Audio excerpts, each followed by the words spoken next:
សូមក្រាបថ្វាយបង្គំប្រធេរានុធេរៈគ្រប់ព្រះអង្គសូមគោរពសម្ដេចទ្រង់ឯកឧត្តមលោកជំទាវអស់លោកស្រី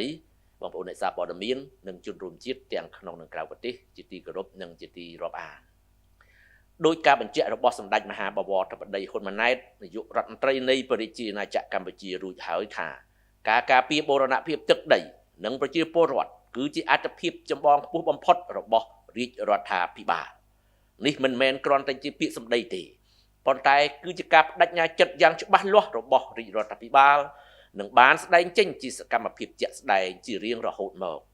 មិនថានៅក្នុងប្រទេសឬក្រៅប្រទេសមិនថាជំនួបពិភាក្សាឬវេទិកាប្រជុំនានាទេបញ្ហាព្រំដែនកម្ពុជាថៃគឺជាប្រធានបទដែលមិនអាចរំលងបានឡើយដៃគូសន្ទនាអន្តរជាតិទាំងឡាយសុទ្ធតែបានដឹងការពិតឬបានឃើញផ្ទាល់ភ្នែកពីសកម្មភាពបំពានកាន់កាប់ខុសច្បាប់របស់កងកម្លាំងថៃហើយបាននឹងកំពុងជំរុញឲ្យមានដំណោះស្រាយដោយសន្តិវិធីស្របតាមច្បាប់អន្តរជាតិដោយជំហរដែលកម្ពុជាចង់បានជាក់ស្ដែងនៅថ្ងៃទី4ខែមីនាឆ្នាំ2026ក្រសួងការពារជាតិនៃប្រជាណាចក្រកម្ពុជាបានបន្តសម្របសម្រួលជូនគណៈប្រតិភូអនុព័ន្ធយោធាបរទេសប្រចាំកម្ពុជាចំនួន12ប្រទេសចុះទៅពិនិត្យទីតាំងជាក់ស្ដែងនៅភូមិព្រៃច័ន្ទឃុំអូ3ជាន់ស្រុកអូជ្រៅខេត្តបន្ទាយមានជ័យនិងតំបន់ច្រកបឹងត្រកួនព្រមទាំងទីតាំងក្របមិនទាន់ផ្ទុះនៅក្នុងស្រុកថ្មពុះខេត្តបន្ទាយមានជ័យដែលរងការវាយប្រហារយ៉ាងខ្លាំងក្លាដោយកម្លាំងយោធាថៃកាលពីក្នុងអំឡុងខែធ្នូឆ្នាំ2025គណៈប្រតិភូអនុព័ន្ធយោធាបរទេសទាំងនោះក៏បានចុះទៅពិនិត្យផ្ទះសម្បែងនិងហាងទំនិញរបស់ប្រជាពលរដ្ឋស៊ីវិលព្រមទាំងហេដ្ឋារចនាសម្ព័ន្ធសាធារណៈនានានៅក្នុងតំបន់នោះដែលត្រូវបានបំផ្លិចបំផ្លាញក៏ដូចជាទីតាំងដែលយោធាថៃបានរាយបន្លាលុះនិងដាក់ពង្រាយទូកុងតឺន័រដើម្បីកាន់កាប់ដីខុសច្បាប់ក្នុងពេលអនុវត្តបទឈប់បាញ់ដែលបានចូលជាធរមានកាលពីថ្ងៃទី27ខែធ្នូឆ្នាំ2025កន្លងទៅដែលបានរារាំងប្រជាពលរដ្ឋស៊ីវិលកម្ពុជាជាច្រើនម៉ឺននាក់មិនឲ្យវិលត្រឡប់ទៅផ្ទះសម្បែងវិញបាននៅឡើយកាលពីចុងខែកុម្ភៈឆ្នាំ2026ក្រមសម្របសម្រួលនៃប្រជាណាចក្រកម្ពុជាក៏បានសម្របសម្រួលជូនដល់ក្រុមអ្នកសង្កេតការណ៍អាស៊ាន AOT ចុះសង្កេតការណ៍ផ្ទៀងផ្ទាត់និងរាយការណ៍ពីស្ថានភាពជាក់ស្ដែងនៅទីតាំងផ្ទាល់នៅតំបន់ប្រាសាទព្រះវិហារនិងនៅភូមិសាស្ត្រតំបន់អានសេះភូមិអានសេះឃុំជាំខ្សានស្រុកជាំខ្សានខេត្តព្រះវិហារហើយក្រុមអ្នកសង្កេតការណ៍ AOT ក៏បានចុះទៅពិនិត្យមើលទីតាំងស៊ីវិលនិងហេដ្ឋារចនាសម្ព័ន្ធស៊ីវិល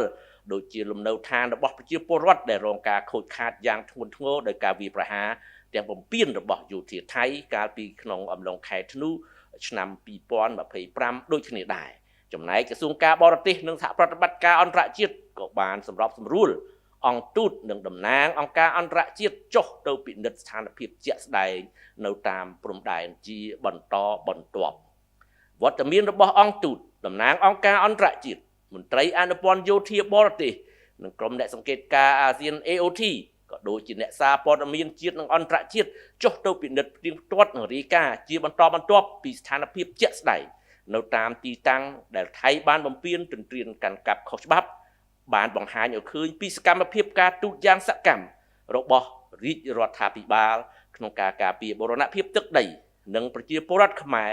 ដែលរងការបំពានដោយភាគីថៃកម្ពុជាក៏បានបង្ហាញជំហរច្បាស់លាស់ដោយឈរលើដំណោះស្រាយសន្តិវិធីកាលពីថ្ងៃ25ខែកុម្ភៈឆ្នាំ2026ក្នុងឱកាសបំពេញទស្សនកិច្ចការងារនៅទីក្រុងប៉ារីប្រទេសបារាំង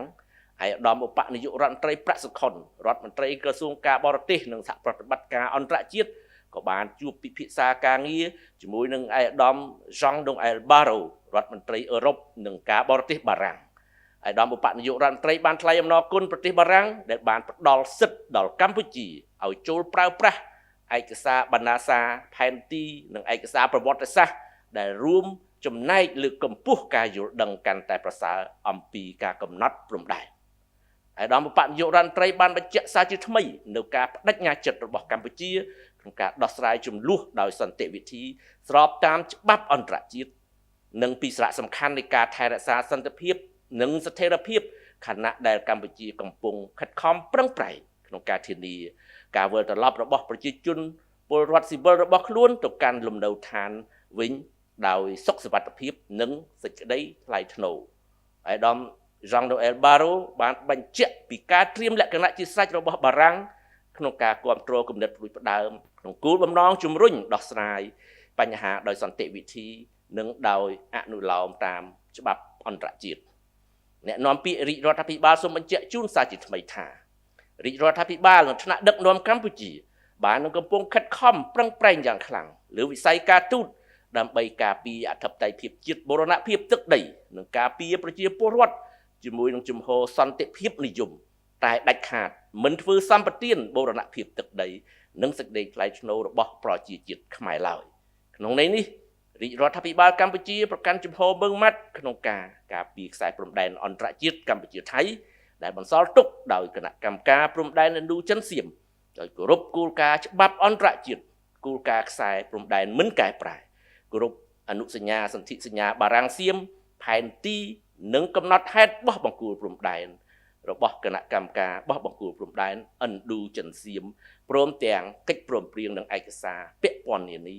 ដែលភាគីទាំងពីរបានឯកភាពគ្នាកាលពីពេលកន្លងមក